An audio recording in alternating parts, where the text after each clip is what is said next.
여러분 혹시 겨울에 동네를 산책하다가 이런 생각 해보신 적 있으신가요? 강아지들이 다 어디 갔지? 네, 맞습니다. 한국에서는 겨울만 되면 반려견들이 신기하게도 거리에서 사라집니다. 하지만 이게 한국에 거주하는 외국인들에게는 충격적인 미스터리였다는 사실 알고 계셨나요? 그리고 이것뿐만이 아닙니다. 갑자기 달려와서 양해도 구하지 않고 강아지를 만지고 사진을 찍는 사람들.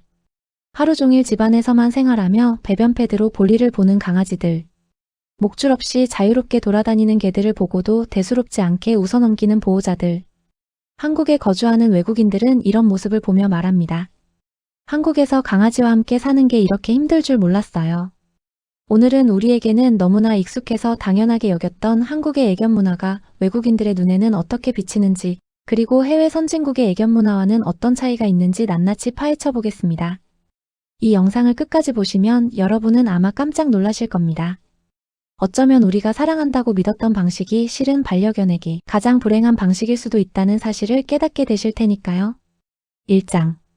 외국인들이 가장 충격받은 한국 애견 문화 탑 7. 첫 번째 충격. 한국 강아지들은 겨울에 어디로 사라질까? 한국에 거주하는 외국인들이 가장 이해할 수 없다고 말하는 것이 바로 이겁니다.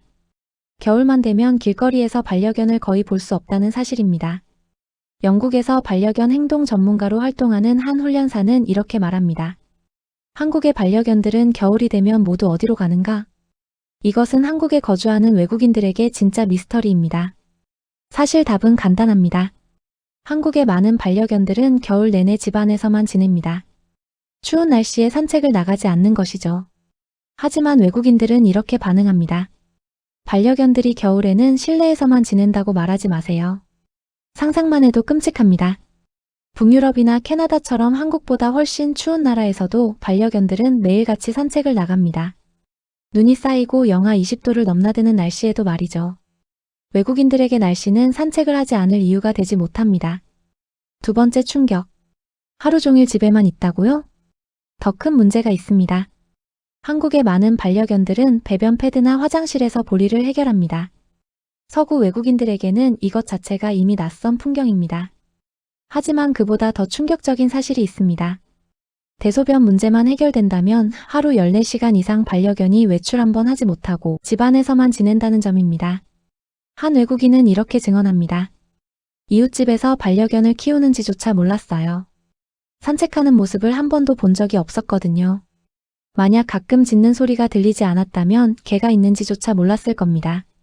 뉴욕 맨해튼의 고층 아파트에 사는 경우라 해도 반려견이 대소변을 실내에서 해결하고 하루 종일 실내에서만 지내는 것은 외국인들에게 상상조차 할 수 없는 일입니다.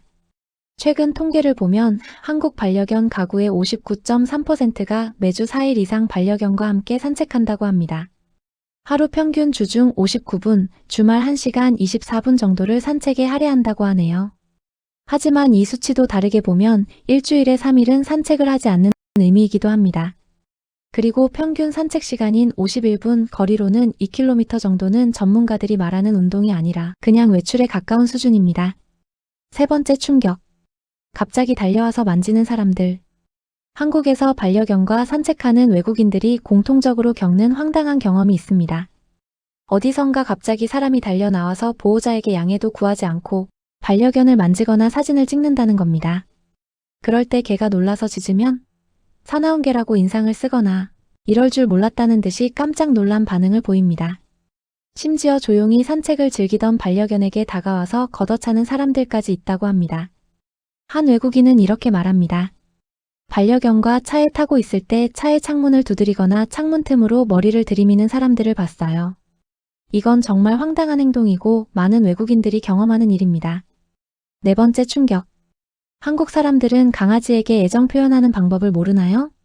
손뼉을 치거나 얼얼얼어 소리를 내며 다가오고 소리를 지르며 껑충껑충 뛰면서 개의 관심을 끌려고 애쓰는 사람들. 양해도 구하지 않고 다가와서 만지는 행동. 외국인들이 이런 행동을 불편하게 생각하는 이유는 간단합니다. 이것들이 모두 반려견이 싫어하는 행동이기 때문입니다. 개의 엉덩이나 머리 위를 갑자기 만지는 행동, 개에게 소리를 지르며 정면으로 다가오는 아이들, 어린아이를 데리고 달려오는 부모들. 실제로 한국에서 반려견을 키우는 외국인들은 온라인 커뮤니티에서 얼얼얼어 혀를 차거나 손뼉을 치는 사람을 만났을 때 반려견이 흥분하지 않고 무시하도록 가르치는 법을 공유하고 있다고 합니다. 심지어 아이가 개에게 짖는 행동도 있다고 하는데요. 성인이 개에게 짖는 모습은 외국인들에게는 정말 아연실색할 광경이라고 합니다. 5번째 충격. 목줄 없이 다니는 개들. 한국에서는 목줄을 하지 않고 다니는 개들을 심심치 않게 볼 수 있습니다. 특히 시골이나 주택가 골목에서는 더욱 흔한 광경이죠. 목줄을 하지 않고 다니는 개에게 자신이나 자신의 개가 물린 경험이 있다는 외국인들은 그런 경우 그냥 웃거나 대수롭지 않다는 반응을 보이는 보호자에게 더욱 분노했다고 합니다. 외국에서는 이런 행동이 명백하게 규칙을 어기는 행위입니다. 길거리에 담배꽁초를 버리거나 침을 뱉는 것과 똑같이 과태료를 부과하는 등 법적 제재를 받습니다. 특히 맹견의 경우 목줄만 하고 입마개를 하지 않고 다니는 것은 외국에서 크게 비판받는 행위입니다. 개로 인한 주변의 피해에 대해서는 민사상 배상 책임뿐 아니라 형사적 책임까지 묻는다고 합니다. 역설적이게도 애견 문화가 아직 정착하지 못한 한국이 오히려 개를 대충 키워도 사회적 제재를 덜 받는 편이라고 합니다. 6번째 충격. 펫샵에서 강아지를 판다고요? 영국에서는 펫샵에서 개나 고양이를 판매하는 것이 불법입니다. 펫샵은 있지만 동물 사료나 용품을 팔고 동물은 개와 고양이를 제외한 소동물, 관상어류나 설치류 등만 판매합니다. 영국에서 반려견을 분양받으려면 전문 브리더를 찾아가야 합니다. 이 전문 브리더들은 캔넬 클럽에서 일정 기간 교육을 수료한 후 자격을 가진 사람들입니다. 근친교배는 철저히 배제하고 브리딩할 개들은 전문 검사기관에 의뢰해 유전자 검사 결과 유전병의 확률이 낮은 개들만 선택적으로 교배합니다. 분양 가격도 적게는 160만원에서 많게는 500만원에서 600만원에 이르는 만만치 않은 금액입니다. 그래서 많은 사람들이 유기견 입양을 선택한다고 합니다. 흥미로운 점은 한국과 영국의 입양 문화에 대한 인식 차이입니다. 한국은 사지 말고 입양하세요 라는 캠페인이 익숙할 정도로 유기견 입양이 강조되는데요. 영국에서는 전문 브리더에게서 분양받아 샀다고 자연스럽게 얘기합니다. 둘 다 일반적인 방법으로 받아들여진다는 거죠. 7번째 충격. 용어의 차이. 이것도 재미있는 차이입니다. 한국에서는 애완동물이라는 단어를 지향하고 반려동물이라는 용어를 사용하는 추세입니다. 하지만 영국에서는 정반대입니다. 펫이 보편적인 단어이고 반려동물이라는 단어는 거의 쓰는 사람이 없다고 합니다. 용어는 오히려 한국이 더 진보적인데 실제 문화는 역설적인 상황이네요. 2장. 외국의 애견 문화는 어떻게 다를까? 그렇다면 외국의 애견 문화는 어떨까요? 북유럽과 미국, 영국의 사례를 살펴보겠습니다. 북유럽의 놀라운 광경. 북유럽을 여행한 한 반려인은 이런 광경을 목격했다고 합니다. 신호등 앞에 수십 마리의 반려견들이 보호자들과 함께 서 있었습니다. 신호가 바뀌자 반려견들은 일사불란하게 횡단보도 앞에 정지했다가 보호자들을 따라 횡단보도를 건너 공원 안으로 들어갔습니다. 놀라운 점은 목걸이도 하늘 수도 없었고 명령이나 잔소리도 없었다는 겁니다. 반려견들은 이미 공공장소에서 어떻게 행동해야 하는지 알고 있었습니다. 북유럽에서는 목줄 없이 다니는 반려동물들을 흔히 볼 수 있는데 이는 보호자가 확실히 책임을 진다는 전제하에 가능한 일입니다. 그만큼 매너가 잘 갖춰져 있다는 의미이죠. 유럽의 반려견 동반 문화. 유럽에서는 거의 모든 곳에서 반려견을 허용합니다. 베이커리, 카페, 레스토랑, 쇼핑몰은 물론이고 기차, 택시, 전철, 선박, 페리, 버스 등 모든 대중교통을 반려견과 함께 추가 요금 없이 이용할 수 있습니다. 버스 운전자는 탑승하는 반려견을 위해 버스의 높이를 낮춰주기까지 합니다. 레스토랑에서는 바쁜 시간에도 반려견을 위해 좌석을 내줍니다. 런던의 유명 명품 매장에서도 반려견이 환대를 받는다고 합니다. 한 매장의 간판에는 이렇게 쓰여 있다고 합니다. 반려견 환영, 품행 단정한 주인 동반 가능. 이건 영국식 유머라고 하네요. 미국의 다양한 반려견 문화.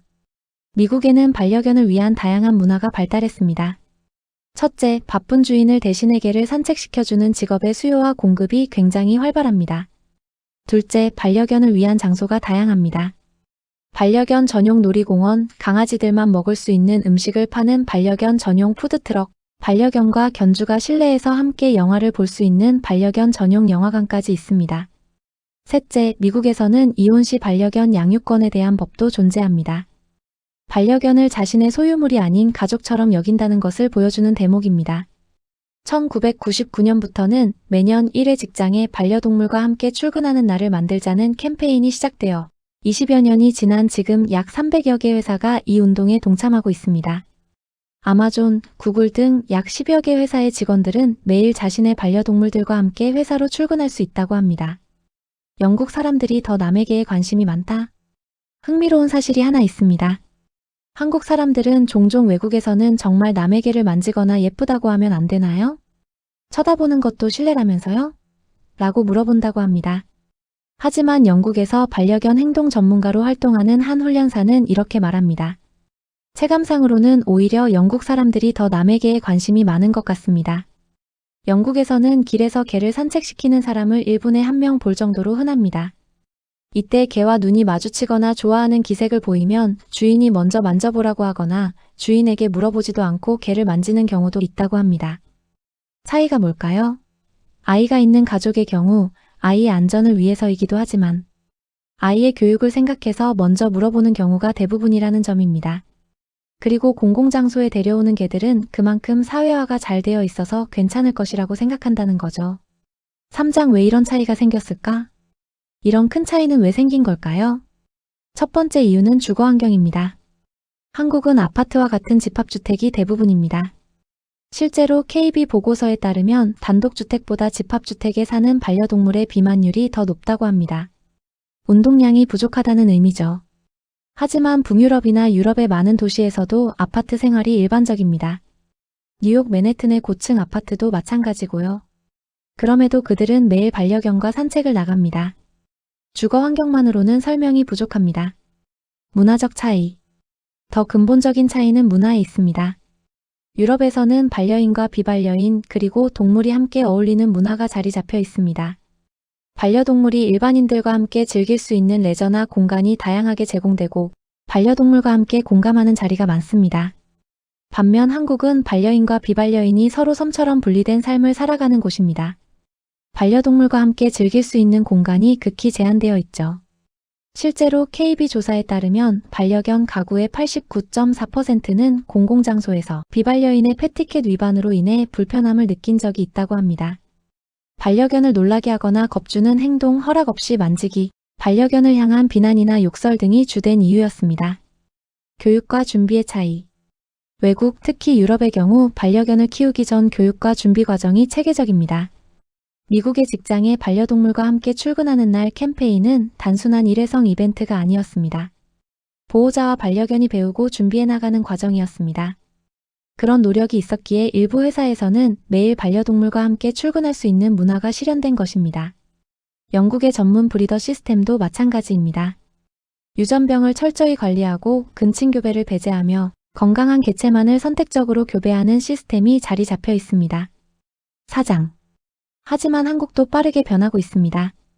여기까지 들으시면 기분이 좀 안 좋으실 수도 있습니다. 하지만 희망적인 소식도 있습니다. 급격히 성장하는 한국의 반려동물 문화. 2024년 10월 뉴욕타임스는 세계에서 가장 외로운 국가 중 하나가 반려견에게서 동반자를 찾다라는 제목의 기사를 실었습니다. 기사는 식용견을 기르던 전통으로 국제사회에 논란을 불러일으켰던 한국이 최근 몇 년 사이에 유별난 반려견 사랑을 자랑하는 국가로 탈바꿈한 것에 주목했습니다.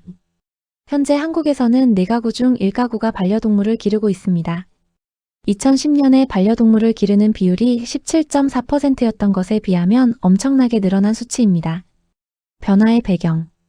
이런 변화의 배경에는 저출생과 1인 가구의 증가가 있습니다. 전체 가구의 5분의 2 이상이 1인 가구이고 출산율은 세계 최저 수준입니다. 점점 더 많은 한국인이 미혼 또는 무자녀 혹은 둘 다를 선택하고 있습니다. 한 반려인은 뉴욕타임스 인터뷰에서 이렇게 말했습니다. 결혼하거나 자녀를 가질 계획이 없습니다. 리암은 내게 자식이에요. 부모가 나를 사랑했듯 나도 리암을 사랑합니다. 코로나19 팬데믹 기간에 실내 활동이 늘어나면서 반려동물을 입양한 가구가 많아진 것도 한 요인입니다. 달라지는 도시의 풍경. 반려견을 자식처럼 생각하고 키우는 가정이 늘면서 도시의 풍경도 달라지고 있습니다. 동물병원과 반려동물 용품점은 흔해졌고 산부인과 진료소는 줄어들고 있습니다. 반려견을 유모차에 태우고 산책하거나 외출하는 사람들이 많아지면서 온라인 쇼핑몰에서는 신생아를 위한 유모차보다 반려견을 위한 개모차가 더 많이 팔리고 있다고 합니다. 새로운 산업의 등장. 반려견과 함께 여행하거나 세상을 떠난 반려견을 위한 장례 서비스 등 관련 산업이 빠르게 성장하고 있습니다. 일부 절에서는 템플스테이에 반려견을 데려오는 것을 권장하며 반려견 출입이 가능한 식당이나 리조트를 찾는 것을 도와주는 온라인 서비스도 생겼습니다. 반려동물과 함께할 수 있는 여행 정보를 제공하는 앱 반려생활을 운영하는 이에미 대표는 이렇게 말합니다. 2019년에 이 사업을 시작했을 때 많은 사람들이 휴가 때 반려동물을 데려간다는 것에 의구심을 품었어요. 하지만 이젠 산책뿐 아니라 모든 일을 반려견과 함께하는 사람들이 있습니다. 서울에서 애견 유치원을 운영하는 한 대표도 사람들은 이제 반려견을 가족 구성원처럼 대합니다 라고 말합니다. 법과 제도의 변화. 2024년 초 한국의회는 식용견 사육과 도살을 금지하는 법안을 통과시켰습니다. 뉴욕타임스는 이에 대해 점점 더 정치적으로 양극화되는 한국에서 반려견 문제는 드물게 초당적인 사안이 됐다고 평가했습니다. 또한 2023년 4월부터는 동물보호법이 개정되어 맹견뿐만 아니라 일반 반려견도 보호자 없이 기르는 곳에서 벗어나지 않도록 하는 안전관리 의무가 신설되었습니다. 여러분, 오늘 우리는 함께 한국과 외국의 애견 문화 차이를 살펴봤습니다. 처음에는 불편하거나 기분이 좋지 않으셨을 수도 있습니다. 우리나라가 이렇게 뒤처져 있었나? 하는 생각이 드셨을 수도 있고요. 하지만 중요한 것은 비교가 아닙니다. 중요한 것은 변화입니다. 지금 이 순간에도 한국의 반려동물 문화는 빠르게 변하고 있습니다. 10년 전만 해도 상상할 수 없었던 일들이 지금은 현실이 되고 있습니다. 반려견과 함께 카페에 가고, 반려견과 함께 여행을 가고, 반려견을 위한 생일 파티를 열고, 반려견을 잃은 슬픔을 당당히 표현하는 사람들이 늘어나고 있습니다. 그리고 무엇보다 중요한 것은 바로 여러분 한 사람 한 사람의 작은 변화입니다. 겨울이라도 반려견과 매일 산책을 나가는 것, 반려견에게 다가갈 때 보호자에게 먼저 양해를 구하는 것, 목줄을 제대로 착용하는 것, 다른 사람의 반려견을 놀라게 하지 않는 것. 이런 작은 실천들이 모여서 결국 우리나라의 반려동물 문화를 바꿔나갈 것입니다. 외국의 사례들이 우리에게 가르쳐주는 것은 우리가 부족하다는 사실이 아닙니다. 오히려 우리도 할 수 있다, 우리도 충분히 변할 수 있다는 희망입니다.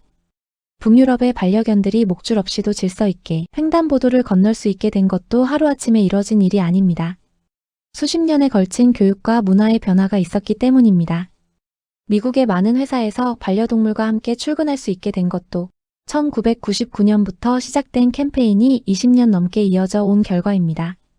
우리도 할 수 있습니다. 아니, 우리는 이미 하고 있습니다. 10년 전과 비교하면 한국의 반려동물 문화는 놀라울 정도로 발전했습니다. 그리고 앞으로 10년 후에는 지금보다 훨씬 더 성숙한 반려동물 문화를 만들어갈 수 있을 것입니다. 그 중심에 바로 여러분이 있습니다. 오늘 이 영상을 끝까지 보신 여러분은 이미 변화에 동참하고 계신 겁니다. 관심을 갖고 문제를 인식하고 더 나은 방향을 고민하는 것. 그것이 바로 변화의 시작이니까요. 사람과 동물이 함께 행복한 세상. 반려인과 비반려인이 서로를 이해하고 배려하는 사회. 반려견들이 매일 산책을 나가고 사회와 교육을 받고 건강하게 살아갈 수 있는 환경. 우리 모두 함께 만들어가요. 오늘 영상이 도움이 되셨다면 구독과 좋아요, 알림 설정 부탁드립니다. 여러분의 소중한 반려견이 오늘도 행복하기를, 그리고 여러분도 행복하시기를 바랍니다. 시청해주셔서 감사합니다.